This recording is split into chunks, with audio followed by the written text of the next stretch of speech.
Hey guys, this is JJ Outlaw. And T Outlaw. And we're the co-hosts of the Gourmet Goober podcast. Let me ask you something. Have you guys ever thought about starting your own podcast? Yes. I know when we were starting to get this podcast off the ground, we had a lot of questions, right? Like, how do we record an episode? How do we get our shows and all those apps that people like to listen to? And more importantly, how do we make money from the podcast, right? Well, the answer to every one of these questions is really simple. Anchor. Anchor is a one-stop shop for recording, hosting, and distributing your podcast. Best of all, it's 100% free and ridiculously easy to use. And now, Anchor can match you with great sponsors who want to advertise on your podcast. That means you can get paid to podcast right away. In fact, that's kind of what we're doing right now. We're reading this ad, right? Mm-hmm. We love Anchor. Anchor has made it really simple to start the Gourmet Goober podcast. It's been a great thing to use, and Big Daddy's a big fan. Yes, I am. So if you wanted to start a podcast and make money doing it, just go to anchor.fm/start. That's anchor.fm/start to join me, Big Daddy, and the diverse community of podcasters already using Anchor. Again, that's anchor.fm/start. We can't wait to hear your podcast.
Everybody, this is JJ Outlaw. And T Outlaw. And we are back. It's the co-host of the Gourmet Goober podcast.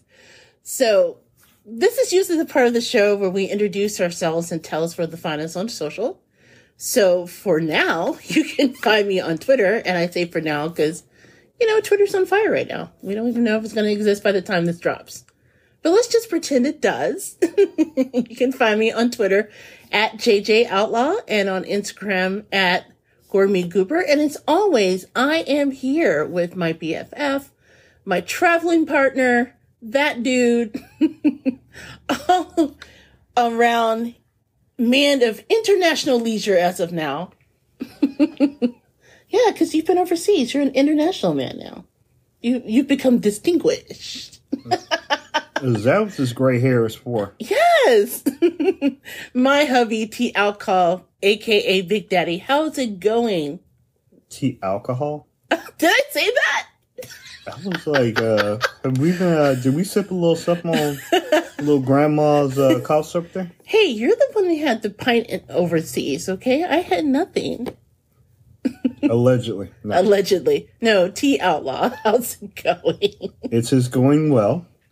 You can find me on social media, for now, as T Outlaw, TOUTLAW, on Twitter, and on Instagram at T Outlaw Josie Wells, like the movie. You can drop us a line at thegourmetgoober@gmail.com. Please do.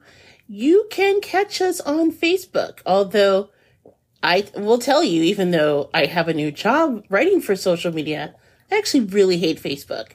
But if you're so inclined, you can find me, or us rather, at the Gourmet Goober blog. Why? Because the Gourmet Goober started the blog back in 2013, and you can still catch us as the Gourmet Goober podcast and food blog at thegourmetgoober.com. That's right, baby. For all of you Real Housewives of Atlanta fans, we are worldwide. You'll know what that means. Yeah. If you know, you know. Right, Marlo? You know, you know. So, as we said, as we're recording this right now, Rumor has it that Elon Musk has officially locked down the headquarters of Twitter. You know, by next week, Twitter is just going to be like a fireworks joint or a Spirit's Halloween, right? It'll be like the, what was it on the Roadrunner and Wile E. Coyote? It was like the Acme social media company. Oh, yeah, it'll be like an Acme warehouse or something. Yes. So you might open up your Twitter app and press a button, and you may not know what's happening. Yeah. We're going to all find out together.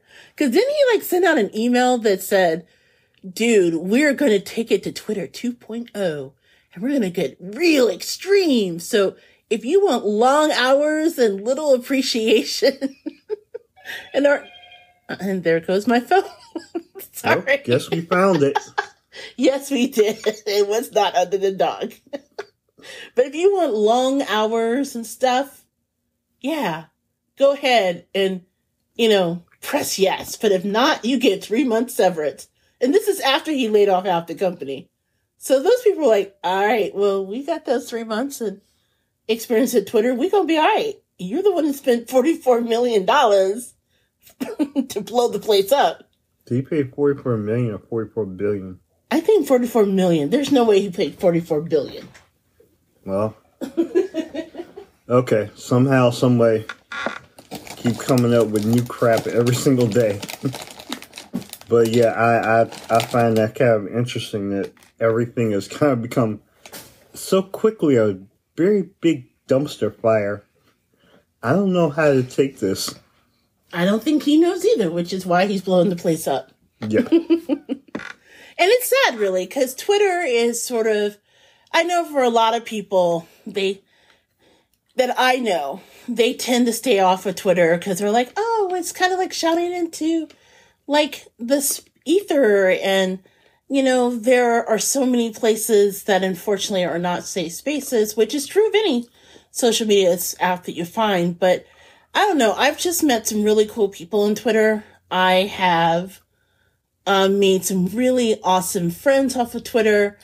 My career, I owe my career now to Twitter, actually. After years of trying to get out of working in sales, which I was really good at, but I really hated. Finding myself working when I was working over at Dishcrawl, remember? It was Twitter that got us on television. It was Twitter that led to my writing career. So I owe so much to the platform, and to me, to see it all go down, it's sad. Plus, if you think about it, the phenomenon of Black Twitter and just sort of the unification process that takes place. And for you, especially for someone who works in media, Twitter used to be a very reliable place in order to get information. Now, anyone with $8 can literally just buy like a verification. And unfortunately, a lot of people have. People who unfortunately are not people we should listen to legitimately. And it's just, pardon my French, but it's turned into a giant clusterfuck. So, yeah, rest in peace, Twitter. It may or may not be there. If we are down by the time this podcast posts, just know I've started looking into other social media sites, including, I know that there's Mastodon that everyone's talking about. Okay. I'm not really sure about Mastodon, though. Mastodon seems like you have to have like a PhD in order to sign up for it and find a server. And then you have to hunt and peck and look for other people. And then I'm reading resources from people of color who try to get on Mastodon that it's not really a safe place for people of color. And so they have to like really watch what they say on there. Otherwise they get in trouble.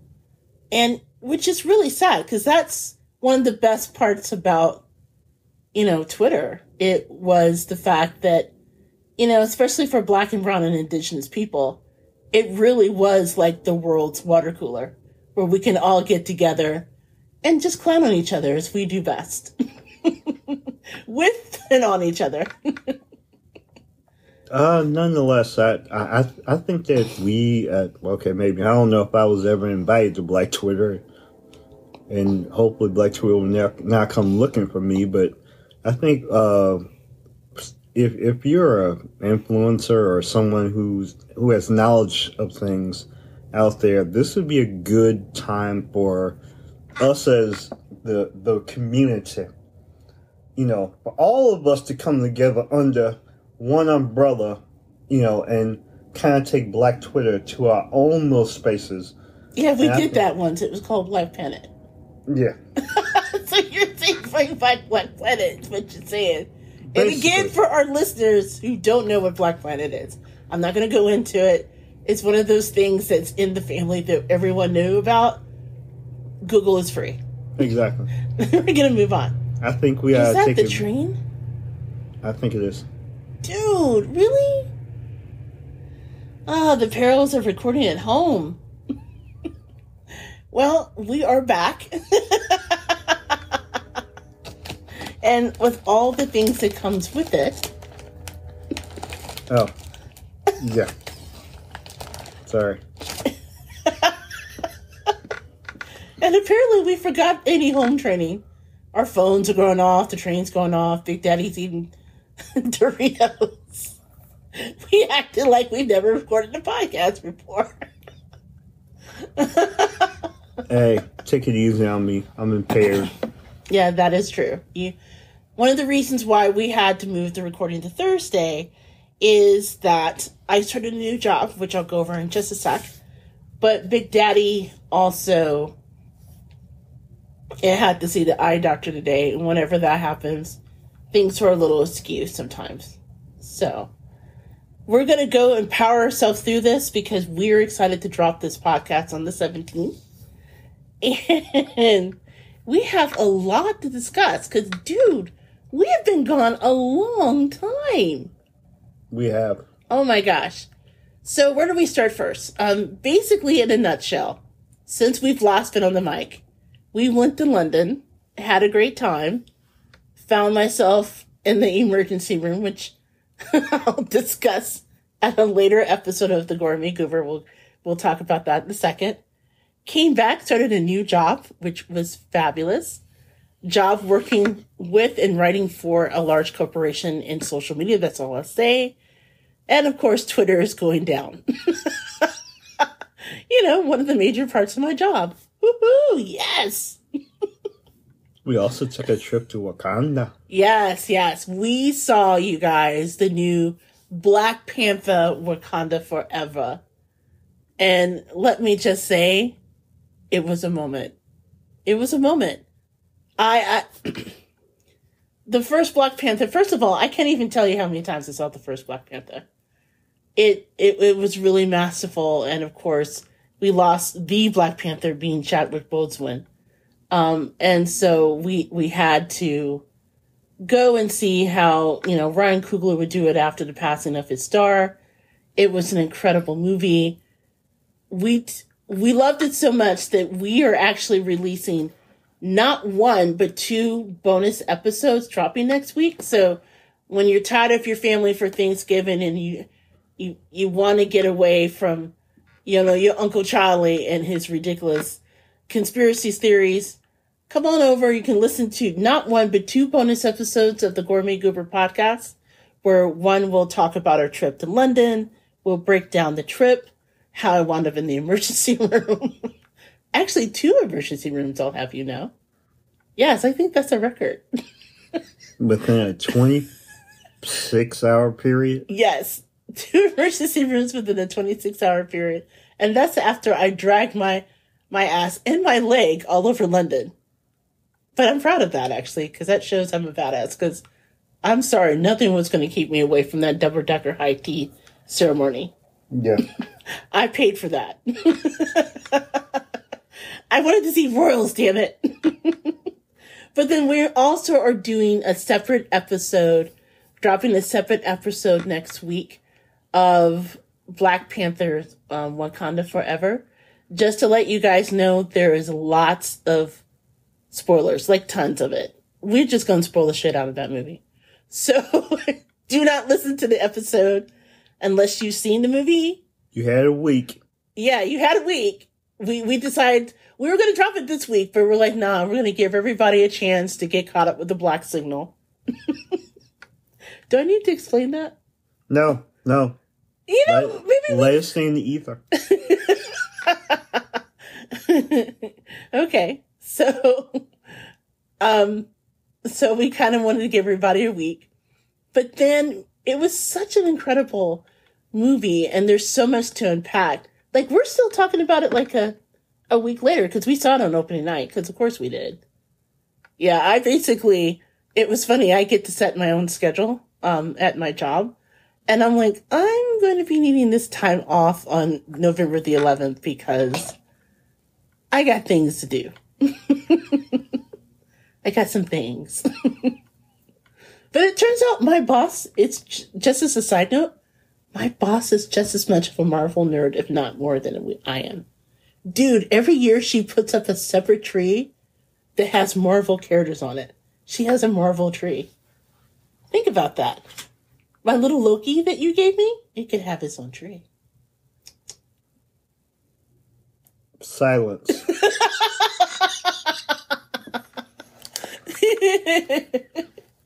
Big Daddy hates Loki. Did I tell y'all that? But yes.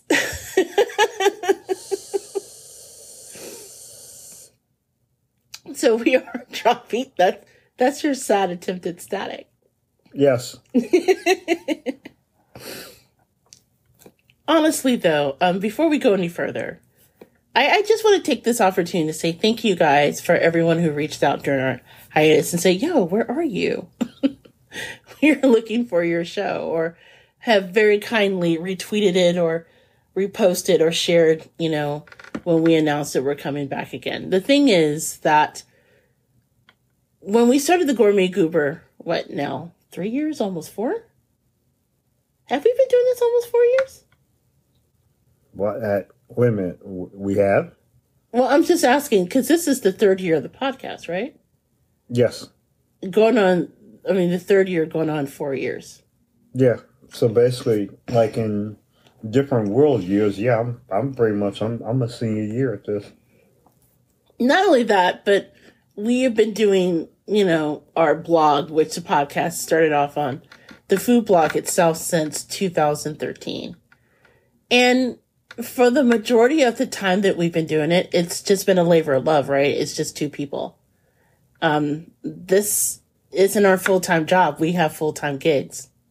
And because of that, the job that we do with the podcast and all the connections and all the great people that we've had a chance to meet, like Ariel from the Food Truck Scholar, we've done that on our own time just because we just love the format and we've had a lot of fun together. This is sort of like our way of guaranteeing that we have time to spend together. We're a couple, we've been married for a very long time. And, we just feel really blessed to invite you guys on to our crazy conversations that we have, once a week or whatever. So, occasionally, as life happens, and because this is not our main financial responsibility, we may unfortunately find ourselves taking hiatuses unexpectedly because life happens, right? Other responsibilities come up. But we will always promise that we'll make sure to let you guys know when things happen, because you've been really grateful in letting us know that you're interested. And no, we don't share everything. There's stuff going on in our lives that you are not privy to. But that said, this is kind of a really special little place that we've kind of created, what we affectionately call Gooberland. And we are, although we didn't expect to take the hiatus that we did, because, who thinks they're going to wind up in an international emergency room on a a trip that they expect to take to London.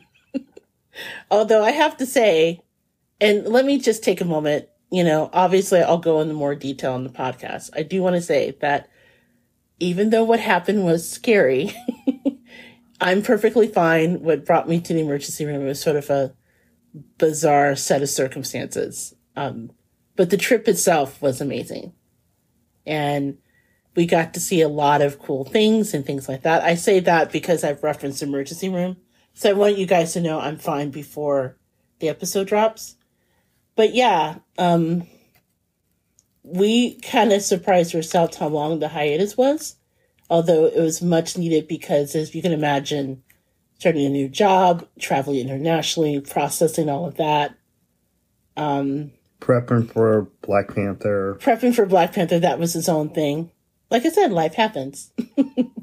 But whenever possible, we promise to bring you guys along for the journey. You have anything you want to add to that? Okay, so basically, I won't call it a hiatus, but this little time was basically, yeah, part of it was the trip, and part of it was the recovery from the trip. Oh, God, yes. Yeah, because I needed time to kind of, like, get my ish together. That jet lag thing is real, especially when you have a long-haul flight. That was nuts. True. So, yeah, it was just a matter of, getting back in the swing of things, and then just trying to, get ourselves back to normalcy, and then moving forward. So, but I am glad to be back, and hopefully we are on a regular schedule. Yes. So that said, we are just really just happy to take this moment, to kind of explain to you guys in a very quick way what happened. I don't even think that's everything. I mean, when you throw in the BS around our community with the election and the fear that we were going to get infiltrated by people who are not as friendly to us, considering where we live. Yeah, not everybody that looks like you may be for you. Oh, yeah. Not all skin folk or kinfolk. Yeah. There was... Never mind. I don't even know how to... You know what? I would talk about it, but I'm not even sure how to talk about it. No, because we're kind of still in that climate and you just don't know what's around every corner. Yeah, I do know, though... Well, okay, let me just summarize, because I know people listening are like, what the hell? So, basically, during the election... Dude, that train... Oh my God, just out of nowhere...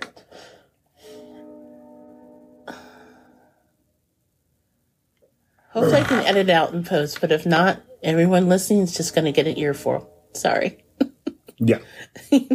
That is life when you don't have a big production studio and you record at home. But, some of my favorite podcasts, like, I've listened to, and they have, like, traffic in the background. So we're just going to ask all of you guys to just... Bear with us.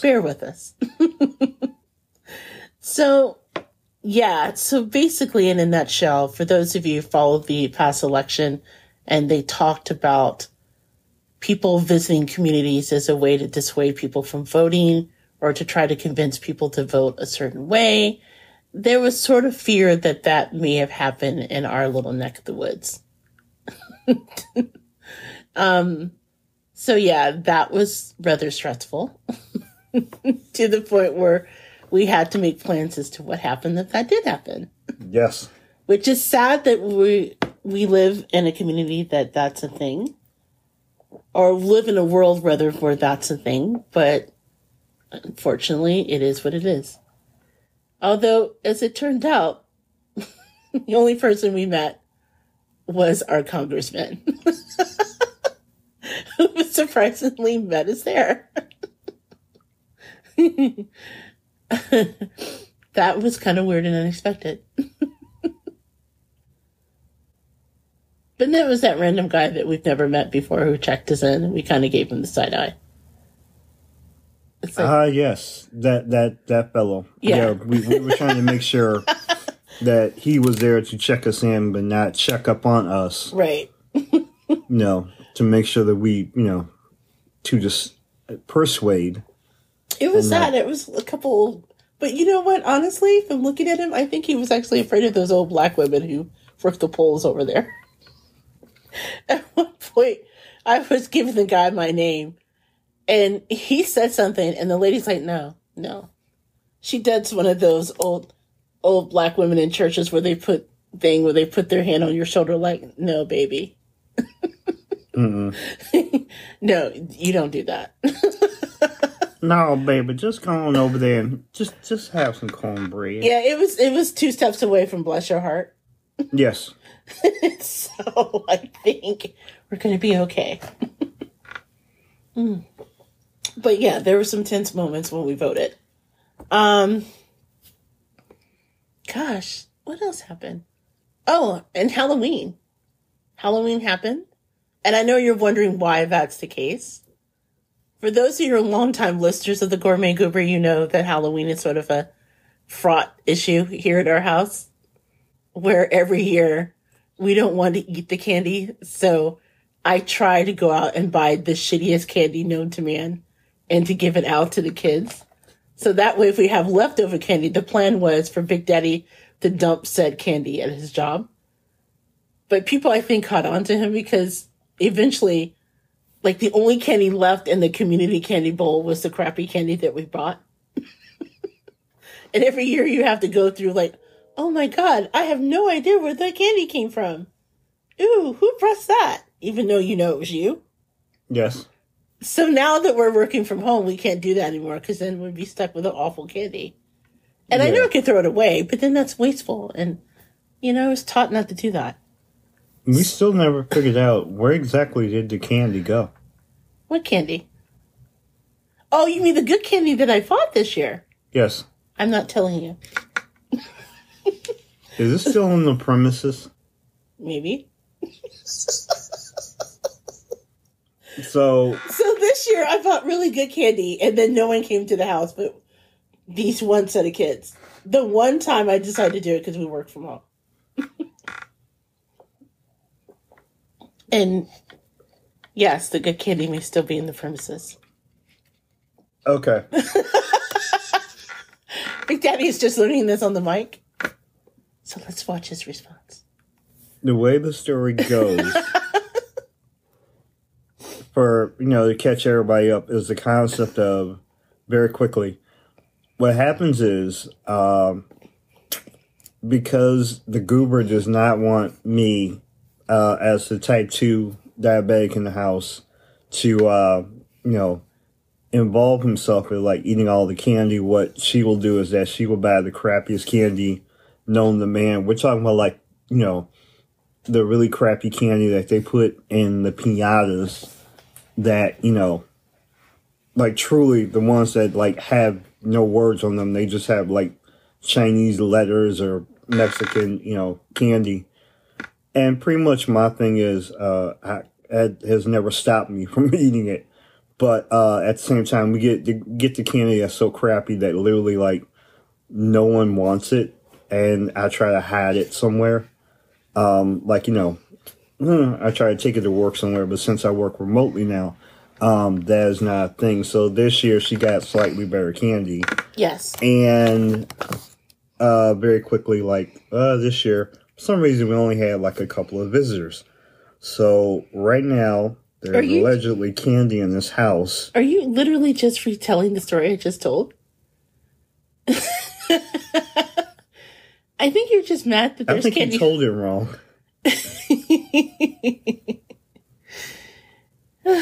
It's been a while. That's why I've been on the mic. Anyway. But yeah, pretty much allegedly there's candy in the house, and I thought she dumped it off to the neighbors, but she did not. So now it becomes my scavenger hunt. Maybe. One, as I found out the neighbors didn't want the candy. So wait a minute, the neighbors didn't want the candy? No. Wow. So it really was crappy candy. Well, it's not.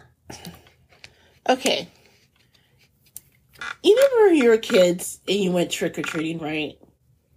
And there are, like, different layers of candy. So you get your bag of candy at home. And then you sort them out. And, like, the top tier candy is the stuff you really like. So for me, it was... the full candy bars that everybody got. Well, okay. Only the Hackathorns gave away full candy bars. But I'm just going to say chocolate in general. Okay, so anything chocolate, and I mean real chocolate, right? Not like that fake-ass chocolate like Tootsie Rolls or Whoppers or things like that. No, I'm talking real chocolate. That's like tier 1. And then maybe tier 2 would be like, the Now Laters, the full Jolly Ranchers back when Jolly Ranchers used to be sticks instead of the little things they give away now. And then I was crazy, so I really went through a phase where I really liked Sweet Tarts. I can't stand them now. But Sweet Tarts would be in tier 2. And then you would get all the way to like the lower bottom tier, and it would be like Tootsie Rolls, because you get all excited because you think they're chocolate, but they're not.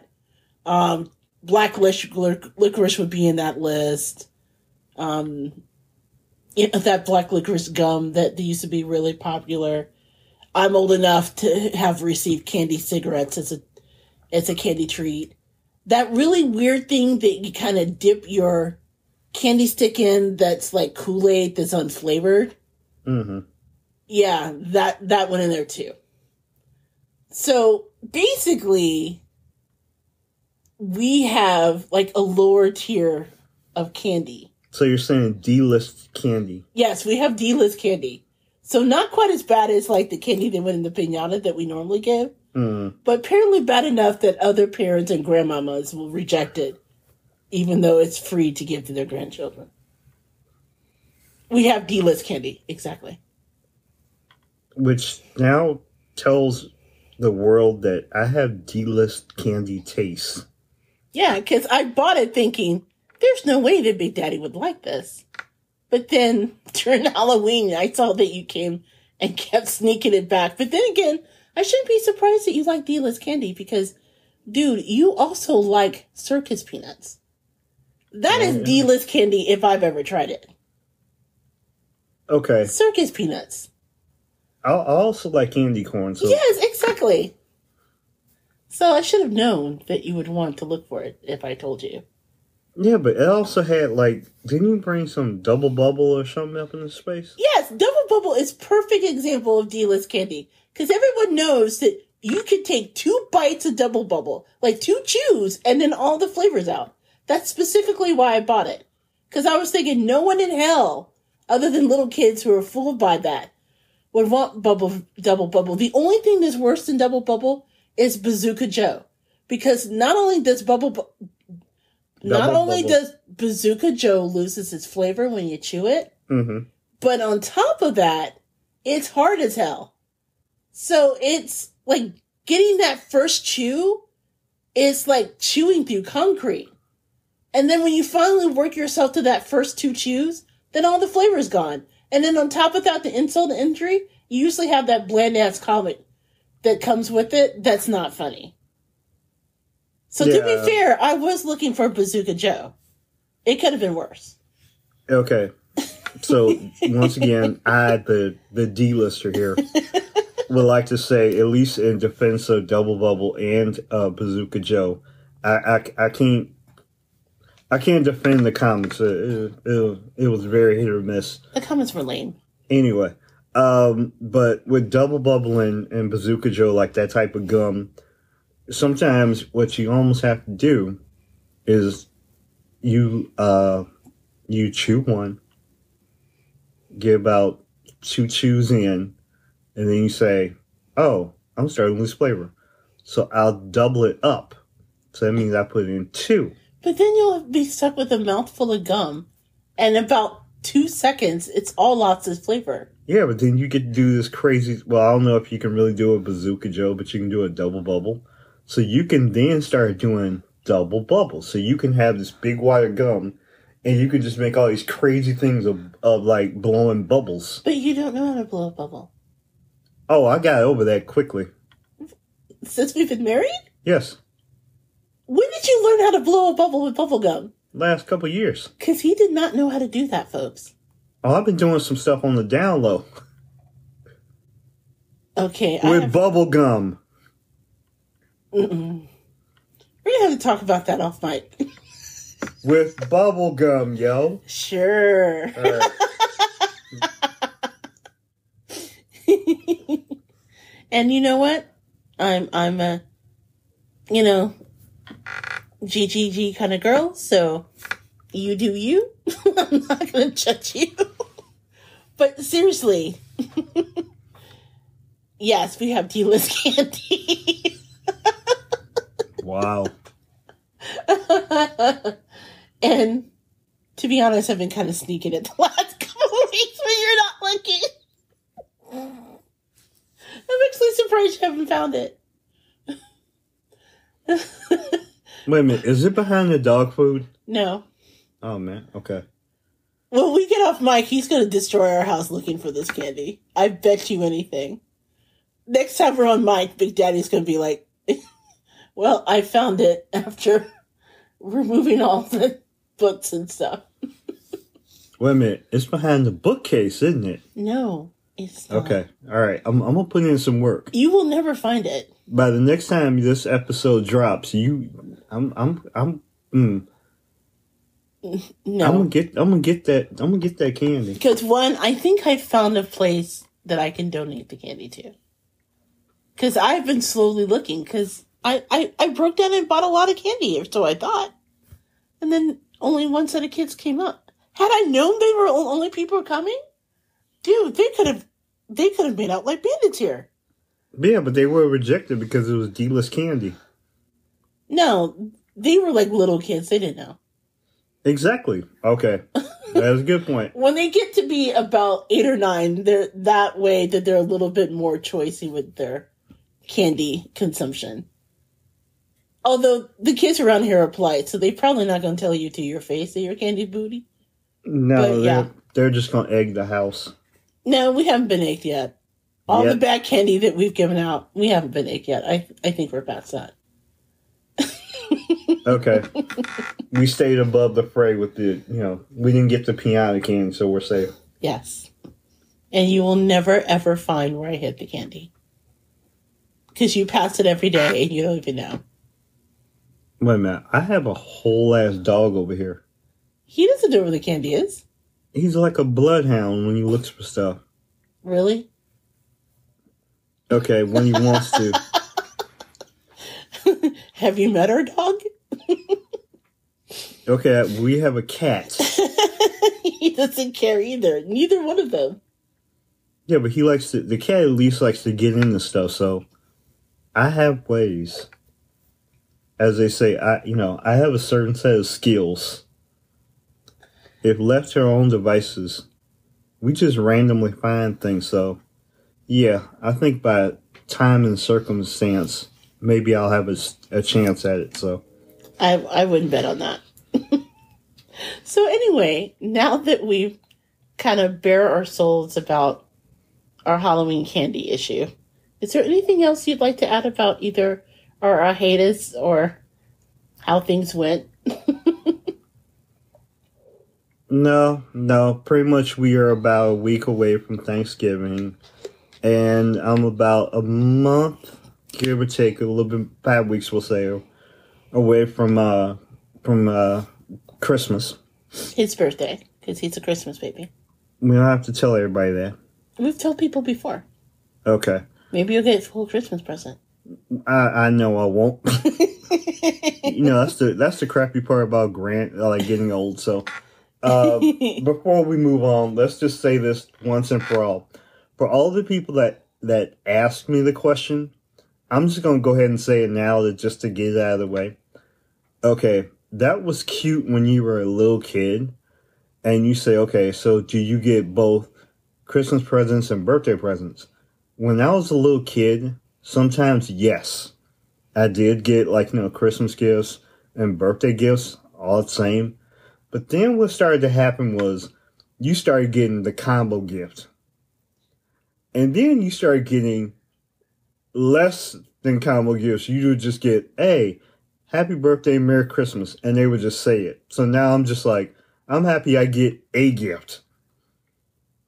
Oh, and I would also like to say for the record, the one thing that just drives me nuts about Christmas, you never get to have a birthday party with your friends because they're always with their families doing something. Hey, before the pandemic, we threw on birthdays for you. True. That is true. I did get on birthdays when I could, like when they would come up. But I never got a straight up birthday party. The only times I ever got like true birthday parties when I was a little kid was only with my family. And that was when I was younger. But no, I never got, that is the one thing I never got was like, when you got like the birthday parties where all your like little friends come over and I was too old for bouncy houses and all that other stuff. But yeah, like I never got like a birthday party with friends. I always got them like, when I was younger, like with family. And now it's just like, hey, it's Christmas. And hey, it's your birthday. So we're just going to have Christmas dinner. And then we're just going to sing happy birthday to you. And then we're just going to move on.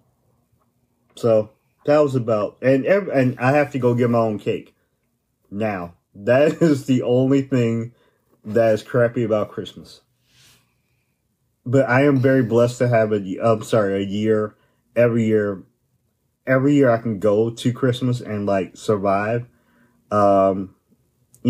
See another Christmas is a blessing, by God. But yes, if I had a Festivus to grieve about, the things that would grieve me, yeah, those are the few things that I have a problem with on Christmas. So, which is why you go to Festivus, so you can air out your grievances. Yes. And then have potluck. Or no, not pot. Meatloaf, because that's the official food of Festivus. Oh, I did not know this. Yeah, it's either meatloaf or spaghetti. Oh man, we need to consider this. Yeah, but then that required me to make a meatloaf, and my meatloaf is tragic. I admit that. I like your meatloaf. Anyway, so on that note, I think we've reached a nice point to just take a break. So when we come back, we'll get the show back on track and talk about 3 stories that meet the nexus of food and pop culture.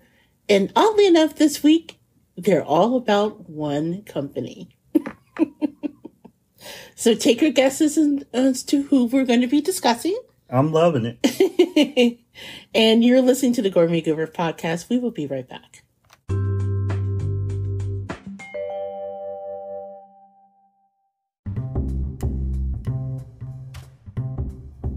Hey guys, I'm JJ Outlaw, better known as the Gourmet Goober, and I'm here to share this great new recipe journal from author Gaby Loreno.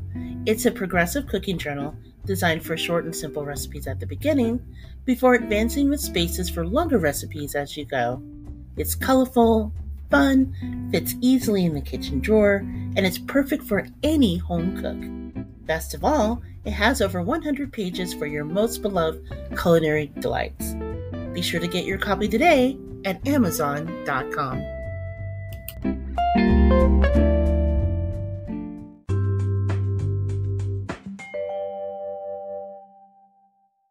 Everyone, we are back. This is JJ Outlaw. And once again, this is T Outlaw. And we're back with the second segment of the Gourmet Goober podcast called What's Eating Us.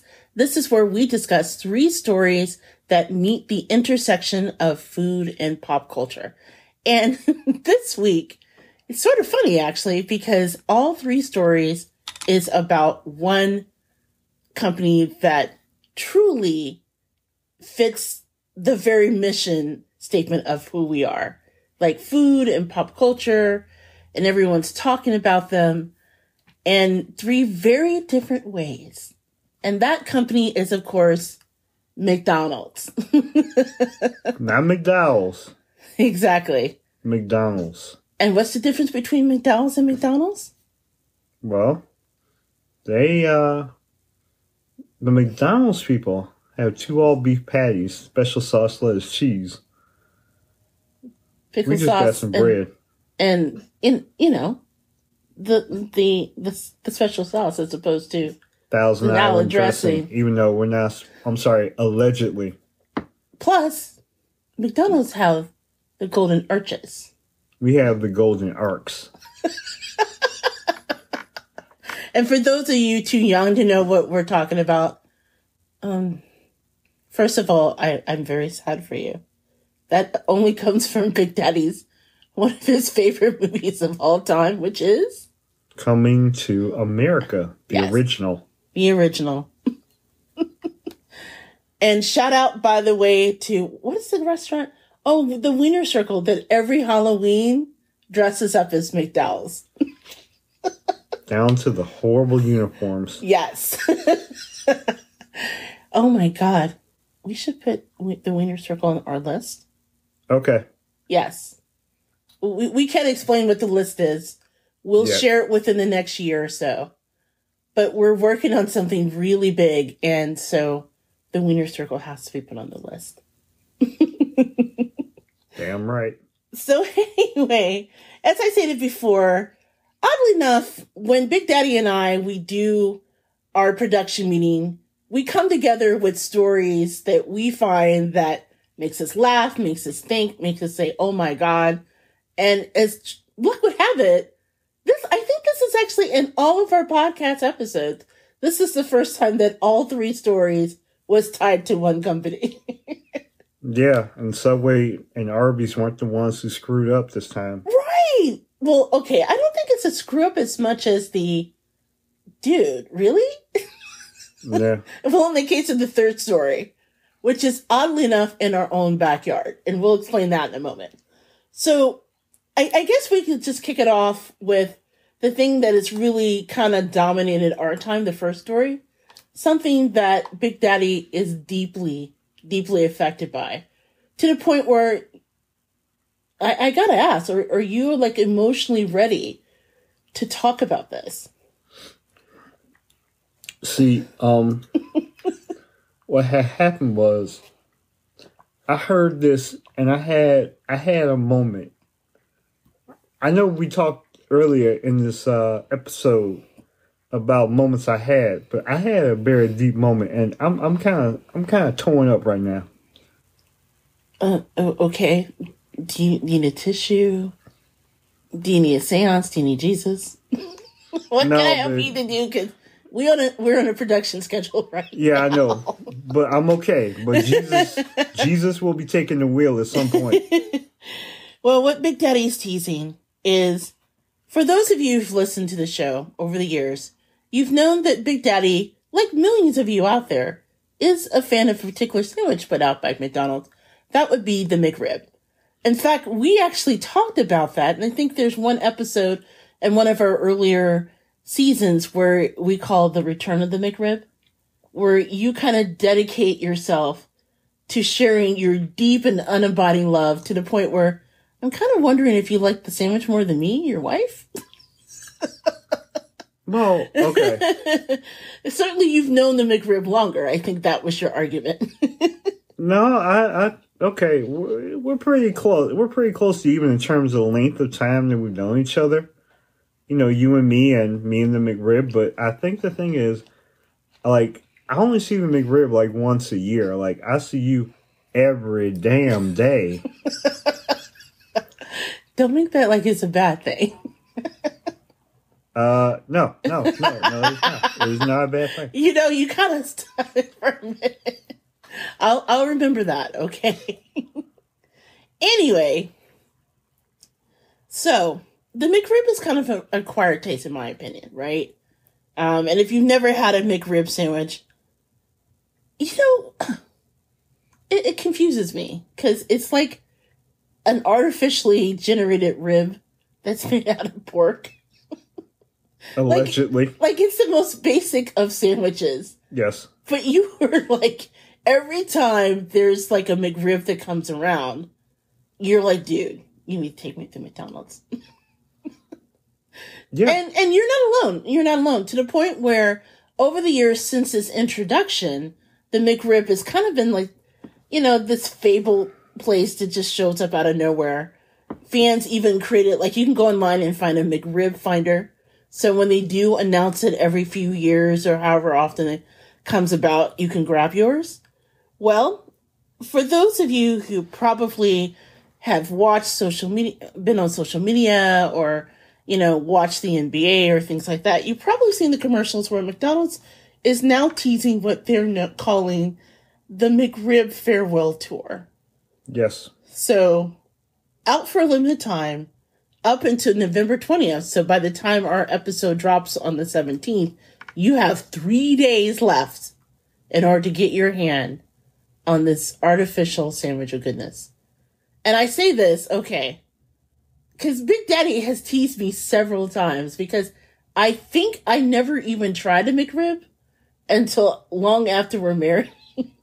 Yeah. You compare it to when I finally got you to try, what was it, Pop-Tarts? Because you were like well in your 40s before you ever had one Pop-Tart, which I think is odd. I don't even know how that happens in this country. It's like going through life and never having Tang. Well, I guess there's like a whole generation of young people that don't even know why Tang was such a big thing back then. Right. Dude, it's the drink of astronauts. That's what they told us. It's a drink of my youth. I never said it was great, but... Nevertheless, I've had Tang in Pop-Tarts, and you've never had it. And so I think we even talked about me trying the McRib live on the air, but something happened and we didn't do it. But yeah.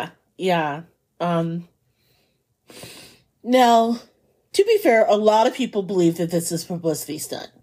In fact, Food and Wine has a really great story where they talk about whether or not this is truly the end. So, first of all, Big Daddy, what does the end of the McRib mean to you? It's kind of like, when Jay-Z talks about, retiring, and you think that he's done, and you keep hoping that, either he is going to retire and stay retired, or he comes back with, that ultimate, retro album that you're like, okay, it's going to be a banger. But that's the thing, okay, what does the McRib leaving mean to me? Yes. Okay. I know that, there are some people in the audience that are giggling hearing this, but it's not like I'm going to say the McRib is the most awesome, sandwich ever. It's just, you get it once, maybe twice, and you're like, okay, it was like sneaking on a plane. It's exactly what you expect. You just getting what it's a McRib. It's a sandwich from McDonald's. It's not going to, blow you away, but it's there. But I think the thing is, to me, it's kind of like how you people that don't look like me feel about pumpkin spice. Oh, wow. So you're comparing it to, like, if Starbucks said tomorrow, we are putting out the pumpkin spice lattes. This is the last time. Ooh. Yeah. That's I can just imagine the whole pandemonium. Yeah, would fall even exist? Exactly. You'd be watching a whole bunch of L7s, losing their minds. I feel that way about McRib. It's like drop, it's the farewell tour. Like when Jordan was hanging it up, and you keep hoping. That's how I feel about the McRib. Hold on, I'm gonna need a minute. I tell you what, while you're gathering yourself, let us take a moment. If this is truly the last time, because keep in mind as well, in 2005, McDonald also said that the McRib will be no more, and it was on a farewell tour. Now, you may not remember that because that coincided from when we got married. Yeah. So we were busy that year. That's what I'm trying to say. But, just in case you're kind of wondering, let us just take a moment to honor the McRib if this is truly the last time. So, first of all, the origin of the McRib, according to a really great website that I like called theretroist.com, they also have a podcast about it as well. I've never heard the podcast, but I've gone to their website. The McRib, which, again, I'm just going to assume it's a pork product. Mm-hmm. I'm not entirely sure what's in it. We don't know. We don't know everything that's in the sausage. We just eat it. Yeah, we're just going to accept that. But it would not exist if it not for another McDonald's item, which is, oddly enough, the McNugget. The McRib is actually tied to McNugget. So what actually happened is that the inspiration came from Southern barbecue, and at the time they were testing the McRib alongside the introduction of the McNugget. The McNugget became a huge hit. First, okay, so they put out the McNugget first. It became a ginormous smash, and there were shortages and complaints from both customers and franchisees. And so because of this shortage, they had to come up with another product, right? Yeah. Hence the McRib. So they would take a pork patty, slap it on a burger bun, and be done with it. But they actually went a further step and actually fashioned it to look like the fabled McRib shape. So here's the funny part. According to the retros, there's actually very little rib meat in a McRib. No ribs are involved. Of course, we know that because that shape does not happen naturally in nature. True. That means that no bones and little to no rib meat is included with it. Essentially, it's all shoulder meat. And so it's chopped up, seasoned, and then reformed to take the shape that looks like a rib back. Yeah, just like a McNugget. Do you think a McNugget actually looks like that in nature? Well, no. Actually, that's not the case. So the first McRib was actually, they gave out samples of it free. And it was offered in, at that point, 2,000 of McDonald's 5,600 sandwiches. So it was considered test mode, and they tested it for 2 years. And of course, the pork industry was psyched, right? Because, you know, the whole thing about going to a place like McDonald's, it's all about the burger. Yeah. Now they had a product that was focused on pork. So they were super excited. So by 1983, the offering of the McRib would expand to 3,500 locations. Here's the thing. People were trying the McRib. They just weren't keeping buying it, right? So they just didn't have repeat customers. And so they did whatever they could to try to push this product because the initial testing was so popular. And what they found was that it only attracted like this very small group of people. So by 1984, there was articles that were already out in the industry, newspapers, that the McRib really wasn't cutting the mustard. Sorry, I made it funny. You tried. So what they did is eventually decided to get rid of it. But it created such a crazy demand over the years that people were like begging McDonald's, those few people who kept coming back for the McRib. Yeah. They started to beg it. So what happened was the McRib kind of became this thing that became like kind of like a cult classic. In fact, the loyalty to McRib is actually mentioned in an episode of The Simpsons, saying, "I'm spelling as fast as I can." And that's when they skewered it because The Simpsons had a new Krusty Burger that was called the Rib Rich. So it was their version of the McRib. Okay. So eventually fans went online and they started to demand the McRib. And so in 2008, there was actually a site that they created. So if you ordered McRib and you've never had a McRib and they want to encourage you, because every so often McDonald's will say like, "Hey, okay, we'll throw you a bone and we'll give you the McRib." But the McRib locator began as a simple site where people could report and find a McRib, because every so often, like a rare sandwich, like a rare restaurant, yeah, would like bring it back. It wasn't, nationwide, but then it turned into this huge clearinghouse. And did you know it even has a Facebook community now, the McRib Finder, with over 15,000 followers? Why am I not part of this? I don't know. I'm questioning that myself now, as much as you love the McRib. So there you have it. Over the years, it's been brought back multitude of times where people have really, brought it back to life, so to speak. So it's really a fan favorite sandwich that it's kept it going since the 80s, right? Right. So here's the weird thing. So the McRib in the United States has its cult following. But in other countries, the McRib actually comes with different variations. So, for example, according to this website, in Nicaragua, you can get 4 types of McRib.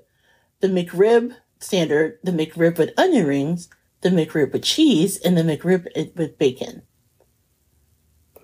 Just say what? Hold on now.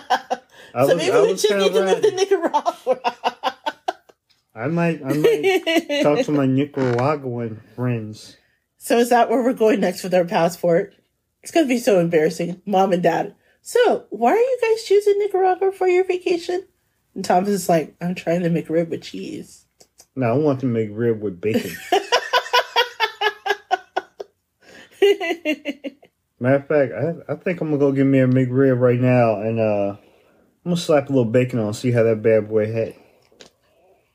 Well, something tells me that the McRib will probably be in our future at some point within the next 3 days. So if you're listening to us, it's not yet November 20th, and you're one of the thousands of people who have been clamoring over the years. If McDonald's is truly telling the truth, you have until November 20th at midnight in order to enjoy your own sandwich.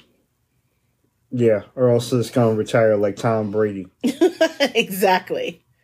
I was thinking like Cher, like, you know how Cher has a farewell tour like every few years? That's that's true. Okay. Yeah. We were going to play How Do I Say Goodbye to Yesterday, but we don't have that money. So just imagine that in your mind. Yeah, just imagine Boyz II Men getting that in, but... But yes, Big Daddy, thank you for taking a moment out of your grief in order to discuss this. All right, we're going to have to move on. All right, let's move on. Let's move on. So our second McDonald's story is actually something that I read the other day. And like I think I mentioned in the first segment, my new job, I'm working with a corporation and working specifically with writing and branding their social media. It's a really great gig. I love what I do. But it does require me to read a lot of social media in order to pick up trends. So this is a story that I read recently while I was looking for something for their Twitter feed. And it got me laughing so hard. Like, I came and got you, right? Like, you were in the office in the other room working. I'm like, dude, you gotta stop what you're doing. We need this chair. And so this is involving McDonald's creation of the perfect chair. Now, they say it's for gaming, but I have to say, the way they describe this chair, it would work perfectly in our office. And for those of you out there who've ever, spent time either on the computer, typing away, if you're like an office drone like me, or, if you have been known to sit in a spot and play Tekken way too hard for many, many hours at a time, Tekken Tag Team, also me, then this is a chair for you. And I'm talking, of course, about the McCrispy. The McCrispy. The McCrispy. So let me just set the scene, okay? Go. So how often have you gamers out there been out there and you've been hitting it hard? Maybe you're playing NBA 2K or, the latest version. And then you suddenly realize that, you got a hankering for a burger and some fries. But you don't want to mess up your flow, right? Because, that grease will fuck everything up, right? Yes. Say no more. McDonald's has created their own grease-proof gaming chair, of course, called the McCrispy, which I think is hilarious. A grease-proof gaming chair. Yes. So they're releasing this chair. I think they should have called it the Golden Throne, personally, the McCrispy. But yeah, the McCrispy will only be available in the United Kingdom. And it's tied to the launch of the McCrispy chicken sandwich that they're also launching in the UK. Wait a minute, this thing isn't going to be in the US? No. Oh, damn. See, I keep telling you, we have to go back to the UK to try to sit on the McCrispy.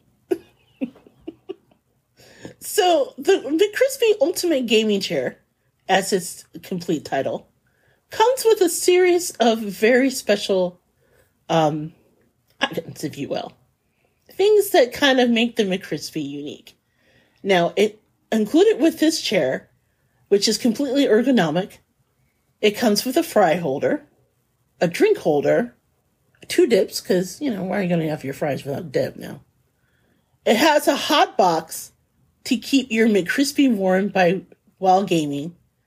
It has a built-in napkin holder and 2 reusable napkins with the McCrispy branding. The leather, because it's all leather, has been treated with a special stain proof. So now you can't get grease marks on the chair. So it's like special Scotch Guard? Yes. Special Scotch Guard, particularly so you can get your greasy chicken on and not fucking the chair up. And then it has modular armrests to allow users to wrap their McCrispy to different sides. Now, if you've not yet seen the McCrispy, I invite you to go online and check it out. But yeah, I personally like the fact that because they don't want your burger or your McCrispy sandwich to go cold while you're playing, the hot pot there's a special heat zone that's designed to keep your sandwiches warm throughout the entire time. So think of it as like a overhead, like when you go to McDonald's and you have like that random heat lamp. Yes, think of it as it's like that. It's kind of built in. And then the fry holder side of the chair has 2 twin slots to hold out a pair of dipping sauces. And then, of course, like I said, you have the drink holder as well. So it's everything you could ever want in an ergonomic plush chair to get your game on. Or, like I said, I personally think this would be perfect as I'm like working away writing to just have the chair. I agree. Only because if you've ever worked in like a small compact office or, like even in your own office at work, there's something about, when you eat lunch or anything like a snack at your desk and you have to I don't know, especially with like your fries, your sauces, I don't know, your nuggets and whatnot, you have them in different spaces and they're you don't want to mess up I don't know, your papers or, get stuff on your, I don't know, your laptop or, your keyboard and whatnot. And you have no place to put any of these these foods or your drink. You don't want to spill your drink on your computer and whatnot. So in that respect, I can see it. But while you were talking, I was also thinking about the fact that, since this thing comes with a heating source, at what point is there going to be that first case of somebody suing McDonald's and or the makers of this thing for this thing catching fire because you got a little crazy playing Tekken or I don't know what the hottest game out there that you should not have been playing on your computer while you should have been working, and you set fire to not only your chair but also the the office. Okay, that could be a problem. Yes. I'm assuming that because of the fact that, first of all, I don't think they're mass producing this. I think this is a single gaming chair that they created according to Gizmodo.com in order to kind of highlight. So there's a risk of lawsuit, what I'm trying to say, from that one person. So if you're that one dude that fell asleep, and got the promotional chair, then dude, I'm sorry for you. Yeah, so I'm thinking little comic book boy or, gamer kid, basically passes out while playing a game, and then next thing you know, he basically is McCrispy. He's McCrispy. I can't even live up to the title. Yeah. Oh, that shouldn't be funny, but it is. Yeah, I can't wait for this. I can't wait for Ben Crump to or whoever come out with that lawsuit and be he was playing diligently in his chair. And all of a sudden... Would McCrispy travel internationally for this? Well, he might, because that is the hardest working lawyer in this country. Seriously. Yeah, I couldn't think of another lawyer's name off the top of my head. So. Well, I would hope they put that thought into that. I would hope so, too. Hopefully it's flame retardant. So anyway, the giveaway actually just ended, so they should be announcing who won the McCrispy at any time. And we'll be able to behold the majesty. But if you get a chance to check it out, it's not only just the craziness and just the idea and the audacity of creating this, but dude, it's like this incredibly crazy, like mustard, yellow, and black. So yeah, that looks sexy. Yeah, they went above and beyond in the branding of that. So it's not like you can even hide that you're writing the McCrispy when you're on the game. People will see you on the camera and know that's what you're wearing. Yeah, you could be at your desk like saying I'm working, but all of a sudden it'll be like Tony Stark in Avengers. Oh, he over there playing it's like Galaga. He's on the McCrispy. Yeah, he's in the Galaga chair. He's playing with the McCrispy. That dude would probably want a McCrispy. Yeah. Yeah. That guy. So, good luck, UK listeners out there. Hopefully, you're one of the lucky ones that got your own McCrispy. So, this last story is sort of bizarre because, again, when we actually come together and we talk about stories, this was one where we were kind of going back and forth about, and then we thought, dude, we know this. And then we realized it's literally down the street and made national headlines for us. Yes, a couple towns over. I think, honestly, this is the first time in all the years that we have covered news related to food and pop culture. It's virtually in our backyard. Right. So, let me, again, for those of you out there, you might be familiar with the franchise company called Raising Cane Chicken Fingers. First I've heard of it. Okay, I'm familiar with Raising Cane. I forget where I first heard it. I think when I used to live down south, they're very popular down there. I know your sister said that where she is in Texas. Yeah. There's one. Yeah, they had opened one up not too far down the street from where she is. Well, the franchise company is actually based out of Louisiana. So I'm willing to bet when I went to grad school in Mississippi, it's probably where I heard of it. It has a very devoted fan base that are known as Caniacs, right? And again, as the name probably invites, they're known for selling one particular item.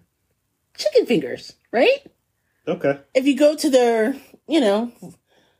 online site, you'll probably see the little versions of chicken fingers they have. Again, it's really, really good, well seasoned. One of my favorite places if I wanted to get my chicken fingers on that I would like to go to. Well, Raising Cane is looking to expand beyond the South. And one of the target places they're looking to grow into is Indiana. In fact, I believe that they have a spot in Indianapolis, I'm going to say. And I know they have a place, I want to say, in West Lafayette. So they've been making their way up to northern Indiana for the past few years. And one of the places they decided to invest in is a place called Holborn, Indiana, which, if you've not heard of it, don't worry about it. Most people haven't if you don't live here. But Holborn, Indiana is home to the popular South Lake Mall. So it's kind of an expansive place. In fact, Big Daddy can probably tell you it has its own bizarre history where at one point, I think you were sharing with me, there were two malls. And then it was the mall was tied to another city. And Hobart just kind of walked in and Columbused everything. They're like, this is ours, and this is ours, and this is ours. And they kind of annex all of it, right? Is that how it came to be? Yes, basically the South Lake Mall was originally, if my memory is correct, originally was the property of neighboring Maryville, Indiana, which also housed the Century Mall. And somehow, the two things the one thing that separates Century Mall from South Lake Mall is maybe about a mile of distance and one big expressway called I-65, which literally is right down the middle. Like, it basically separates kind of the two areas. But yeah, at one point they got, and this is not about South Lake Mall, but basically South Lake Mall was annexed in a deal to become the tax property of Hobart, Indiana. Right. And I know you're probably wondering why is this pertaining to the story. And I promised at the beginning of the story that all three stories would be tied to McDonald's. And we started talking about someone called Raising Cane. Right. This will make sense in a second. So anyway, when they had their whole annex brief, right? And they decided to act like our dog, where every toy in the house is his. No matter whose it belongs to. The cat's, our toy, doesn't matter. It's all his. So anyway, this company decided that, hey, we want to move in the Northwest Indiana. It's adjacent to Chicago. They do have sites in Chicago, by the way. So they've been trying to come here for a while. Okay.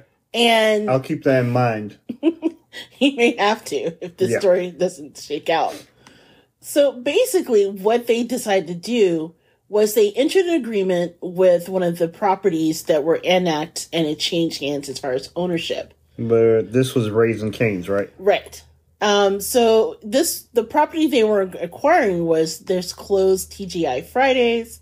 They were going to take it over.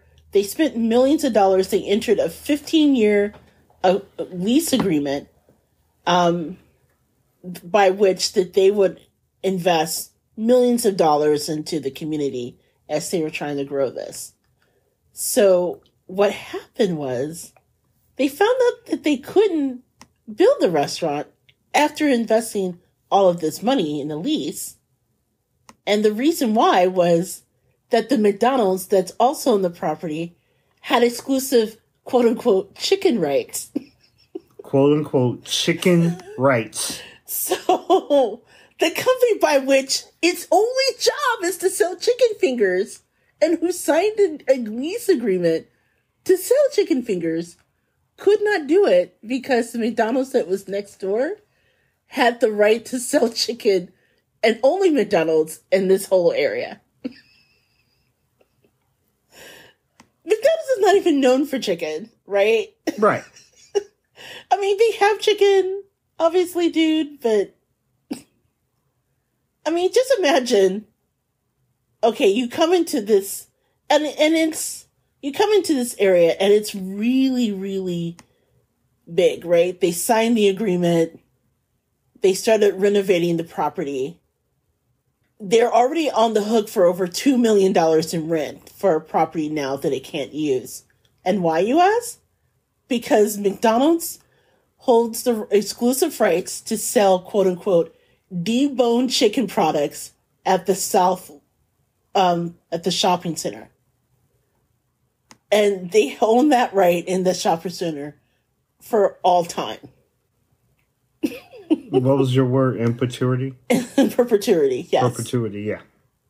So they actually just started a lawsuit that made national news, and the defendants are claiming that the McDonald's knew about, Raising Cane, not the defendants. Raising Cane mentioned that the defendants knew this, but apparently didn't care, and so they made them sign the rental agreement, and now they're on the hook for that. So they're alleging that they suffered significant damages, including now it's forced to look for a new location. It already sunk more than $1 million, as I mentioned before, for actually renovating and building a new building, where it was already marketed that it was coming for weeks. Like, we've driven past this and go, oh, Raising Cane, it's coming. Yes. And the damages include over $1 million in development costs, including costs incurred due diligence, permitting, plans, demolition, prep, and construction costs. And they're estimating that there's additional millions of dollars in lost profit they'll incur from this lawsuit as a result. But here's the weird thing.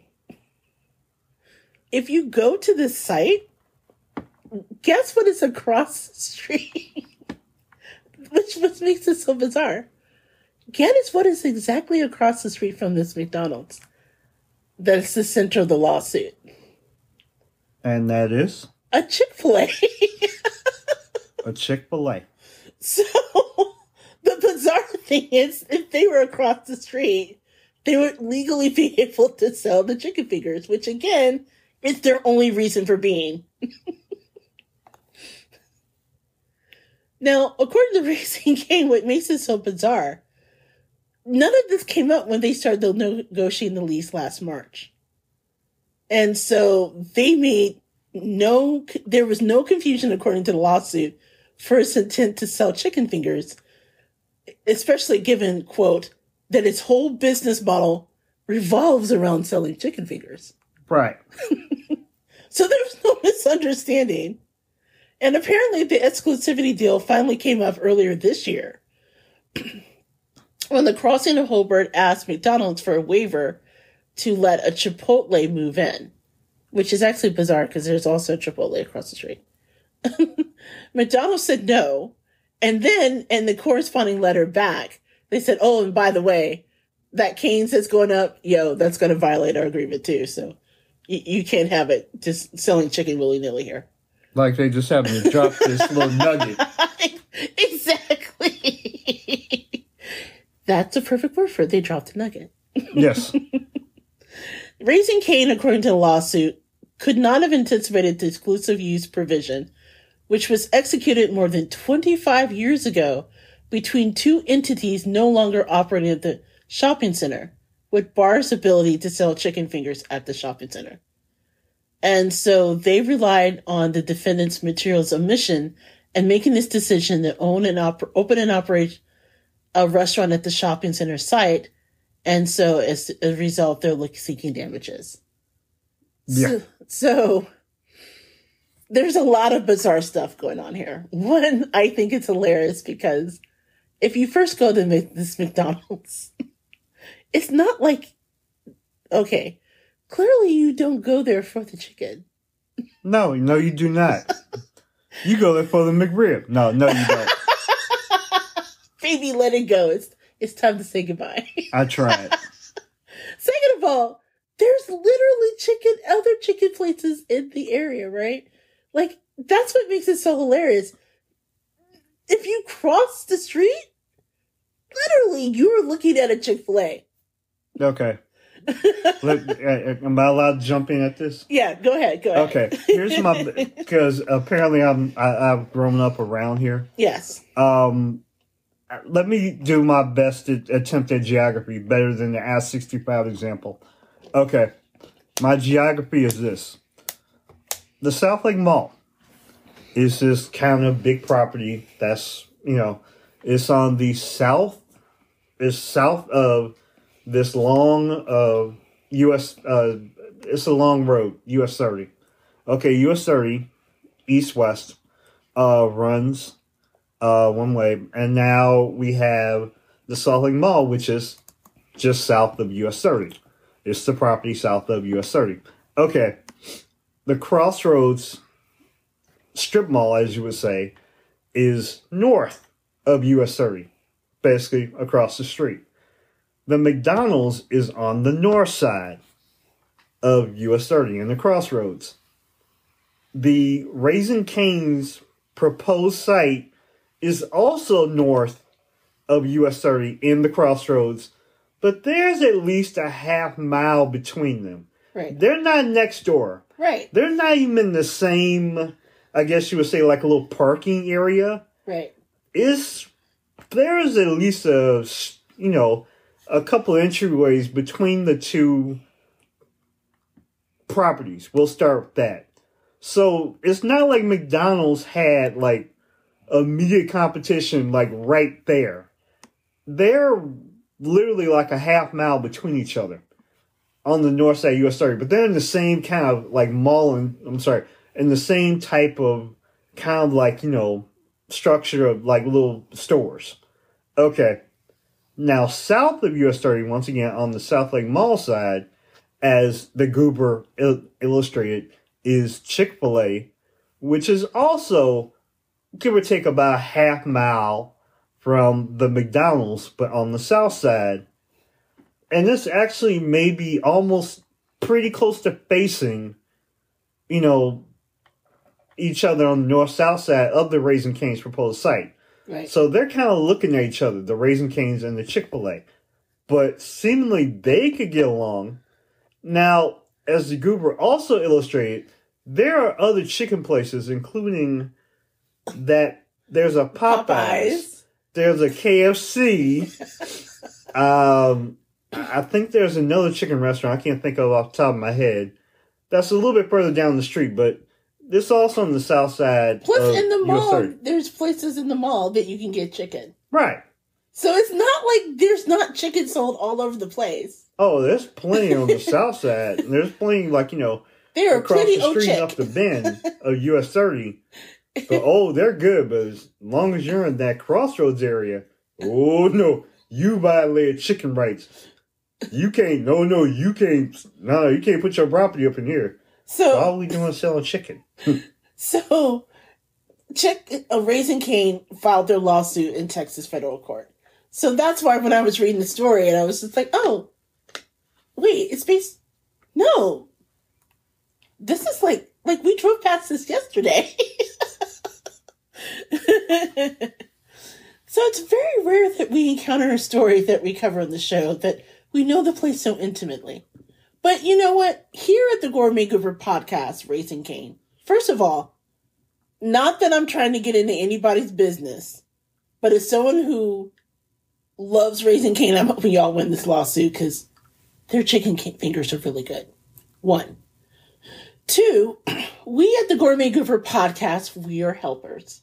So if Raising Cane decides that they really want the spot and they can't get out of it, but legally they cannot sell the chicken fingers, that's in their name, what do you propose that they can sell besides chicken fingers? Besides chicken fingers? Yes. Oh my goodness. Well, what do you know for? Well, we make chicken fingers. Well, I guess you can't sell chicken fingers. Well, wait. What if they decide? Because remember when KFC last year had the Impossible chicken nuggets, and those were fire, right? We didn't want to like those, but they were really good. Yeah, I freely admit I did hit those pretty good. So what if they sold the Impossible chicken fingers version of that? Then legally McDonald's can't say anything because that didn't exist when they signed the contract 25 years ago. You know what? That's a pretty decent idea. Yeah. I like that. At the same time, did we or did we not have a conversation about, was it Cracker Barrel selling Impossible chicken or Beyond chicken or something? Yeah. Or Beyond Meat and their breakfast sausages and... Oh, yeah, that's right. And people thought that it was the kind of America. Because they had Impossible sausage. Yeah, we still in America. So yeah. You don't want people to lose their mind because you selling them fake meat. They don't take that too well. That is a pickle. I ain't putting dampers on anything. I'm just telling them, hey, know your audience. So with that in mind, I'm really praying that they win the lawsuit. I am too. I'm also thinking in my head, okay, if McDonald's was so up in their feelings about it, I think they should help, Raising Cane's move. Yeah, that could be the case. Yeah. Be well, if you want us to keep these rights, if you're Raising Cane's, you just tell them hey, make it worth our while not to take you to court because, we could take our little Raising Cane's down the road if, you chip in on this new site and help us decorate it. I'm just thrown by McDonald's literally having exclusive chicken rights of all the restaurants. Yeah, that's especially hilarious. For one, I'm okay, I could see if Popeyes was mad, but... Yeah, exactly. You're McDonald's. Not McDowell's. McDonald's. So on that note, knowing that now we've probably ruined any chance of collaborating with McDonald's after this episode of the Gourmet Goober, we're going to take a quick break. And then when we return, we will talk about the best thing we ate this week. You're listening to the Gourmet Goober podcast, and we will be right back. Wait a minute. Do you think the McCrispy, do you think that King Charles has a McCrispy chair now? I really doubt it. We don't know what Chuckles is into. He might For be many reasons that we will not discuss right now. I'm not going to go down this road. Oh, man. We don't know what King Charles is now into. He might be playing. I'm pretty sure that is not the case. But damn it, you got that in my head now, so you suck. Okay. So we are going to take that break. You're listening to the Gourmet Goober podcast. We'll be right back.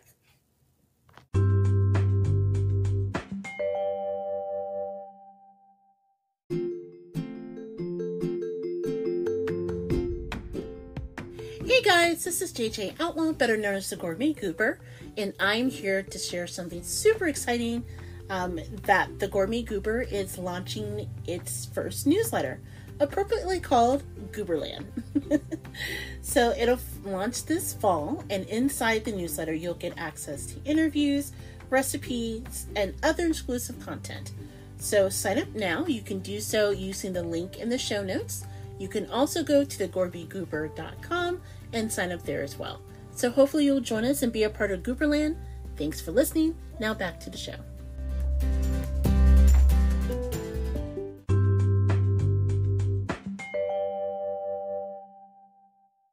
I'm JJ Outlaw. And T Outlaw here again. And we are back with the third segment of the Gourmet Goober podcast. And this is where we discuss the best thing we ate this week. And that includes restaurants, stuff we made at home, stuff we got from a friend, rare grub that we got on the go. Basically, if it's good food and out there and we tried it, we'll tell you about it. I'll make it simple.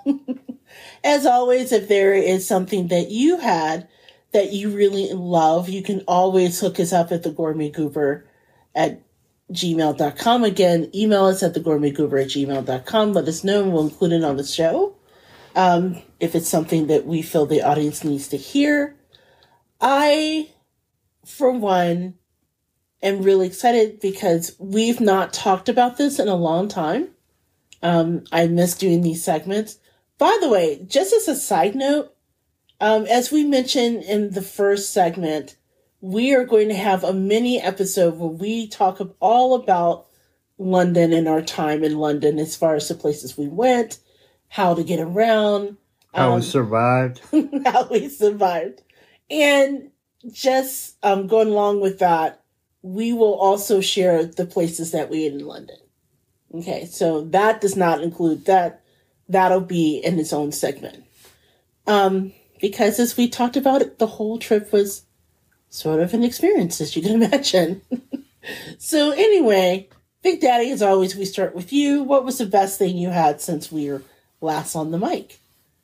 And I know that's a big ask because we haven't been on the mic in a while. Yeah, it's been a minute. But I would also like to start with... Before you go into that, that reminds me, the unit of measure. The unit of measure. You know, it's been a minute. It has been a minute. But you can go ahead and explain to them what our discussion about the unit of measure would be. See? You do use it. What that meant was, okay, on Twitter lately, there was actually something that Big Daddy and I were talking about units of measurement that is common in the Black community. So, for example, someone recommended just a teenth. So, like, if you're seasoning something, teenth, you add a little bit. It's kind of between, like, a mixture of, I don't know, like, it's more than a pinch. Yeah. But less than a tablespoon. It's a teenth. a whole grip of a minute, which actually could last for just a minute or longer than that. Right. I personally like 5011. 5011 does not exist at all. In the English language, there's not going to be like a $5011 note. Yeah, but it's like, I asked you 5011 times. Exactly. To taste, which is a measurement. So, I personally like a swig or a swallow. Okay. A swallow is like the classic black ass unit of measurement. And maybe I'm giving away too much because I'm not encouraging people to like dive into African American in English, so to speak, AAVE, because vernacular English is what I meant to say. Because that's its own language.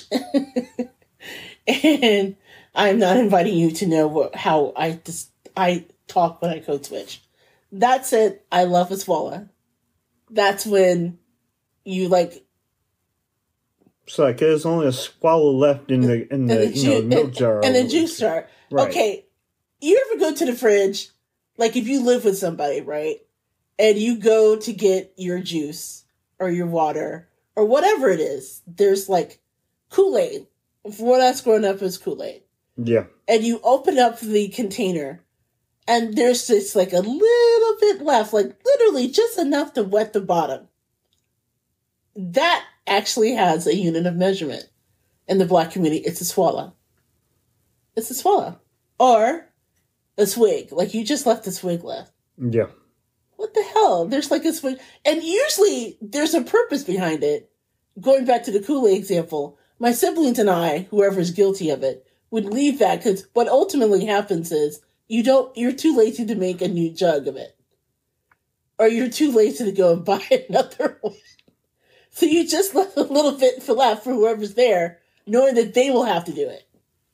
That's the real purpose behind it. So it's like passing it off to them. Yes. Okay. So that would be a swallow or a swig. Yeah. My hard contribution to that, because I struggled to come up with something, was like, when you have to add seasoning to something and you say, like, how much you put in there? And I'm like, I put enough in there until the ancestor says stop. Yes. That is also a very well unit of measurement used in cooking. Yeah.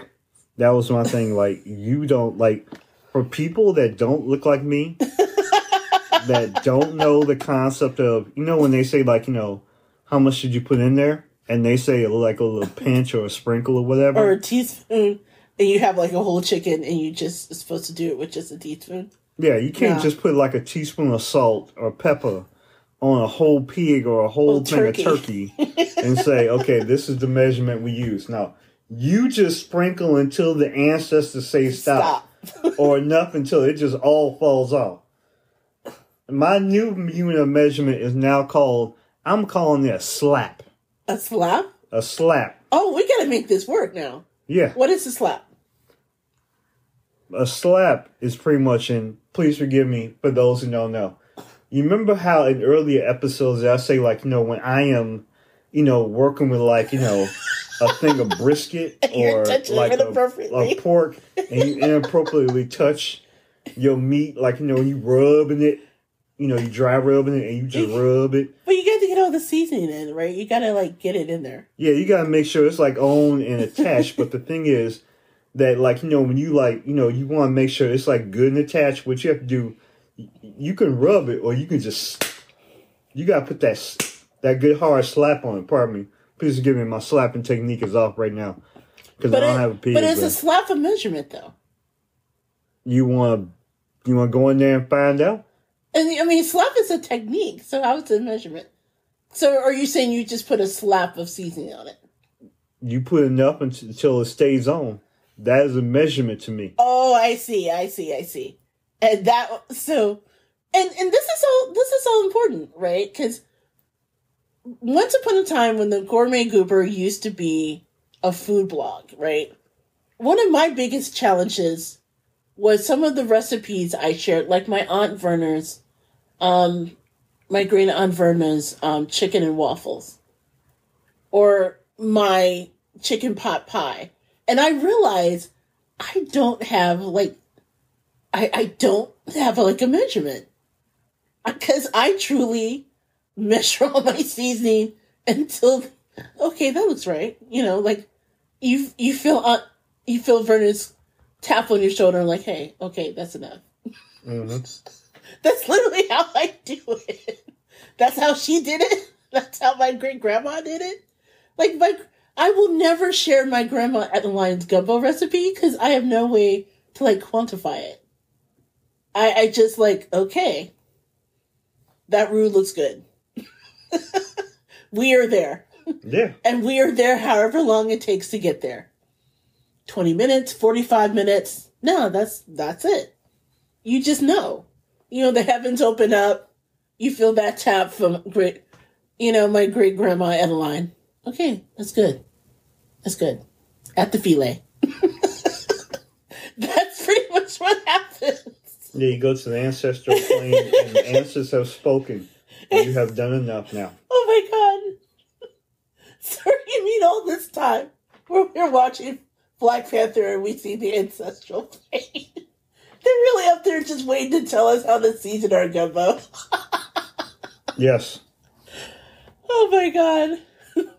If you ever really like, for those people that actually watched, Black Panther and or like a certain Marvel movie. Oh, okay. Are you talking about Thanos and making gumbo again? If you looked at the Thanos ancestral was not making gumbo. Okay. First of all, the Thanos example. If you when Thanos was in his little cottage or whatever the hell he was into when they showed up. The garden. Yeah, the garden and whatever. We didn't know what Thanos was doing while he was in the garden. Thanos was collecting his seasoning because Thanos was making gumbo, and whatever iteration that he snapped away, the remaining Avengers showed up. And they messed with him while he was making gumbo. That is my interpretation. 1. 2. The ancestral plane. Were y'all really paying attention at the ancestral plane? They were waiting. They were walking around waiting to tell you when it was time to stop. The herb, that's supposed to include the heart-shaped herb or all this other stuff. Right. There was more than just that heart-shaped herb. There was more seasoning there. There's paprika. There's paprika. There's chili powder. That purple stuff. Wait. That was that was some other thing. There's some Morton seasoning salt. There was some more seasoning. There was some Old Bay seasoning up in there. There was some vegeta. There was some. Well, okay. Look, you guys out there. There's something that Eastern Europe has that you need to get your hands on. It's called Vegeta seasoning. Big Daddy knows it's like a level 1 emergency when we run out. That's all I gotta say. Yeah, that was where your Lowry's. That was where your that was for the people that also don't look like me. My brothers and sisters down south. There was also the ancestral plane. Maybe a slightly different ancestral planes where they had the Goya. Oh, okay. Yeah. But nonetheless, that is where... Are you talking about the adobo seasoning? Yeah, however it goes. Yes, the adobo seasoning. So anyway... I know that I fell off and I know I was supposed to talk about the best thing I ate this week. No. That was my fault, first of all. And second of all... I'm sorry. I was just amusing myself by the idea that the cookout on the ancestral plane must be lit.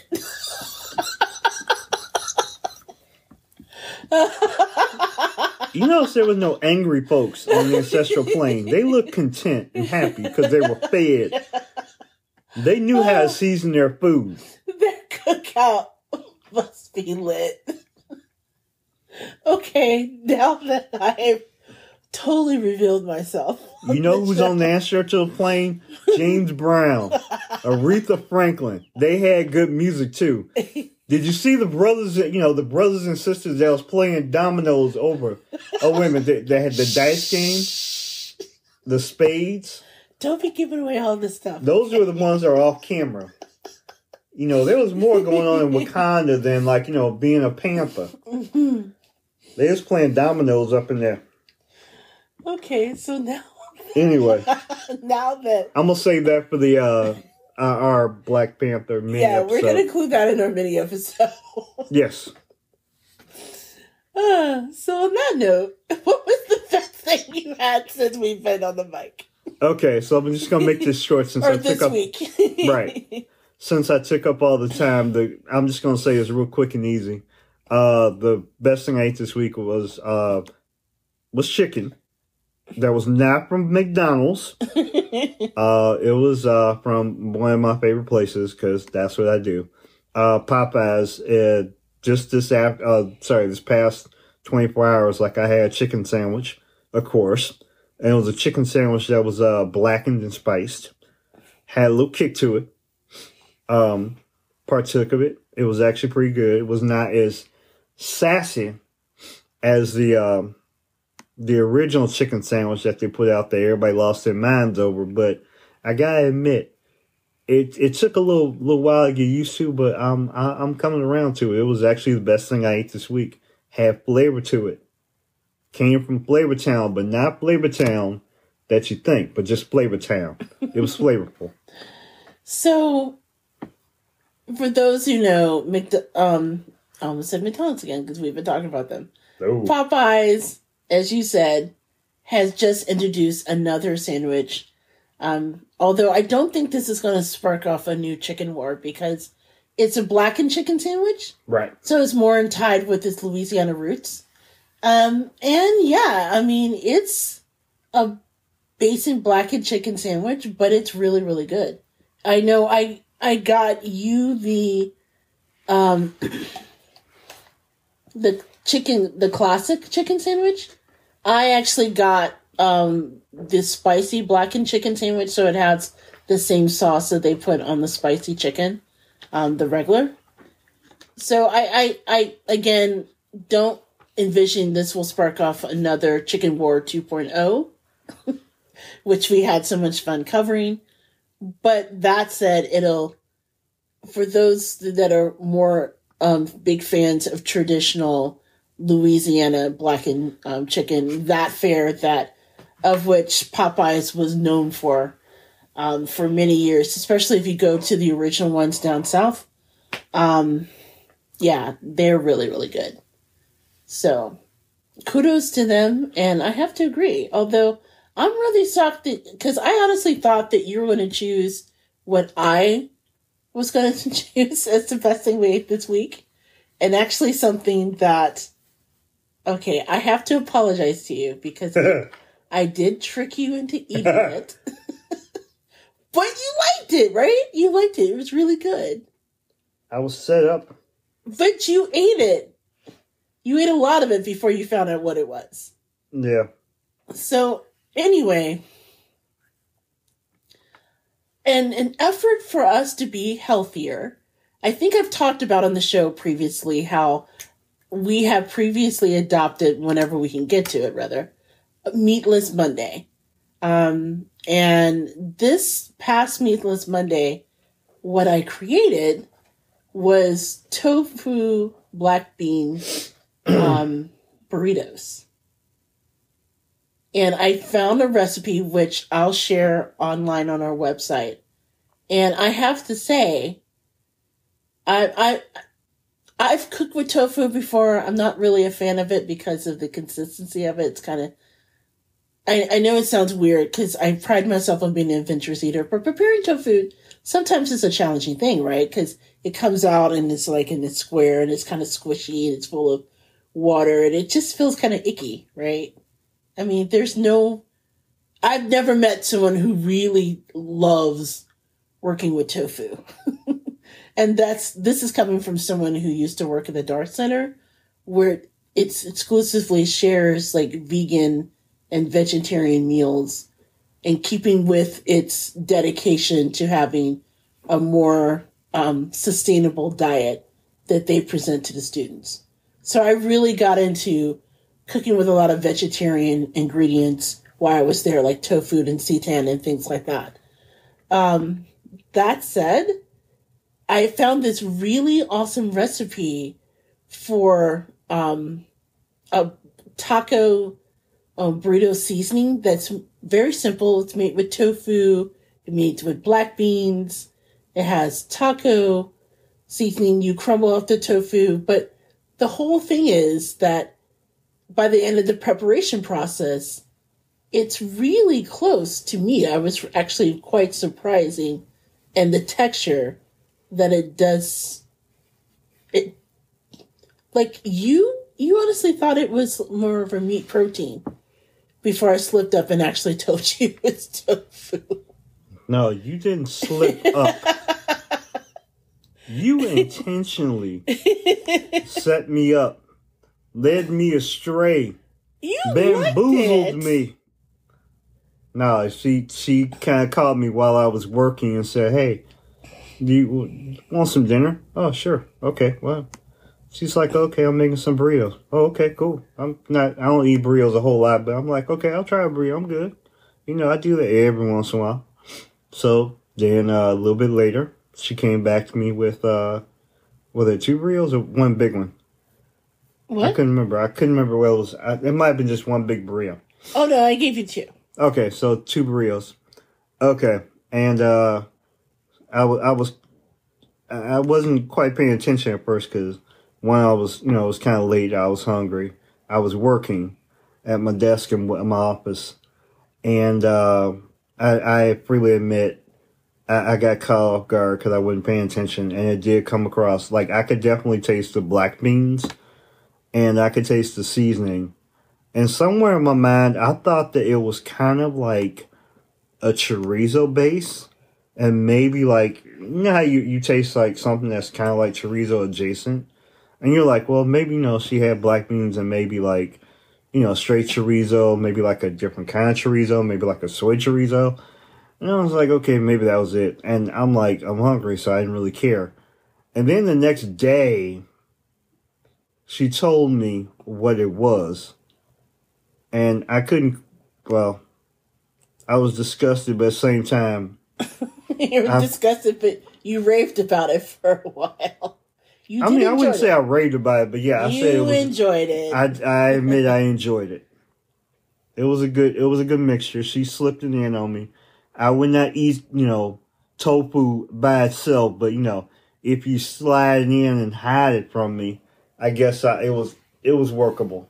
Well, if you guys want to try the recipe, which I highly recommend, I again will post a recipe on our website, and it's it's a good change of pace. It's if it's something that you want to throw in occasionally instead of just meat. It was something that I prepared in part because every so often I want to challenge myself with a new way of cooking that I don't normally do, and I don't do meatless Mondays as often as I feel that we should. No judgments for anyone else. That's just us. But yeah, I'm glad that you liked it, and it was pretty darn great. So kudos to the original recipe writer who came up with it. So on that note, let's wrap things up because I think we had a pretty eventful episode. So Big Daddy, where can they find you online? You can find me once again on Elon Musk's Twitter at Toutlaw, Toutlaw, and on Instagram at Toutlaw Chelsea Wells. You can find me on Twitter for now until Elon Musk blows it up.